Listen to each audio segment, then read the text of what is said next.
What's going on, guys? Well, I'm back a little sooner than I had planned. This is not the video I wanted to make, but I'm going to be making it just so we can all be on the same page here. Finished up my unboxing and my initial view of this truck. And, the only thing I saw on this truck, if I can look back and even think about one negative that I had to say, and it wasn't even a negative, it was more of a questioning. Just how thick this piece was and how shallow that looked like it went in there on these links. Well, I just got an email. Apparently, Redcat has pulled this truck for temporary purposes. Anybody, again, don't panic. I'll get to that in a minute. But they are going to be probably replacing these upper arms to anybody that's got these, or this is about to get a quick redesign apparently, and they're going to be taking care of all their customers that have them. So don't panic. Anybody that has gotten one is being offered a refund. So any of your retailers that you've purchased from should be able to offer you some kind of refund, or shipping the truck back to them, which involves a lot more.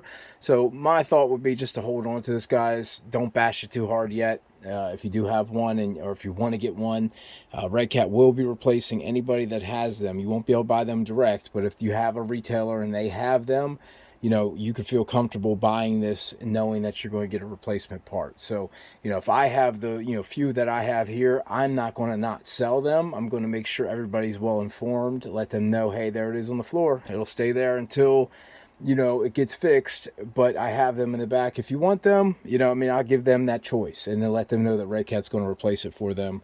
And again, I've already got one customer that was coming in to take a look at it. I just called and got off the phone with him. He's still, probably getting his truck knowing that his parts are going to be replaced. So how long, we're not sure just yet, but I wanted to make this video and kind of touch base and kind of let people know that it was happening and do not panic. It's not, I know all the haters out there are instantly going to start jumping on Redcat. See, I told you. Well, actually, no one really told anybody that was going to happen. I actually happened to notice it myself, but, I wasn't thinking that. The only thing I've heard negative was people saying the chassis wasn't going to hold up, which again, we covered, kind of ridiculous conversation. But anyway, that's what's going on. If you hear anything about the truck, that's what it's about. I don't want you guys to hear anything, think that everything's just falling apart or something like that. It was literally just a weak point that they didn't really get to and notice while they were having it for the production. So they were jumping it in their production video, I guess. Just good landings versus bad landings. Once people start taking bad tumbles on these things, they want them to hold up, and you expect it to hold up. But maybe that's a tumble that Redcat didn't get a chance to really fully test, even though they should try to bash them up pretty good during their promotional testings and stuff like that. When they do that, you really should be trying to lay into them. But I've done it myself. You're in control sometimes of the truck, and you want to land that jump versus nosedive it and stuff, so you can keep going just in case you do break something. But I get it. So, but bash testing is what we're all here for. So apparently people are starting to bash test these things and found the weak spot. So they're going to get it taken care of. I love that they're shutting it down. They're making sure people are not getting stuck with these and going to have buyer's remorse.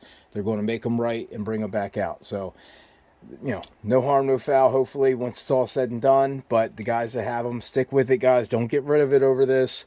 Just get your free arms, put them on, and hopefully you got a great truck here. So I'm still going to do my comparison video to the shredder, so that's not going to change as far as that. We can clearly talk about the links, but that's not going to be a downside over the shredder because they already had weak links to begin with. So we'll cover all that in the next video.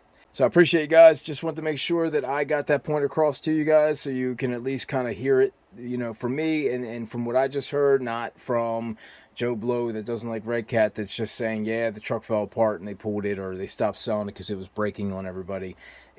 Breaking on everybody paints a different picture than what it actually is, which, it doesn't make it right. But, Redcat's a great company and they will get on top of this and they will fix it. So stick with it, guys. Appreciate you.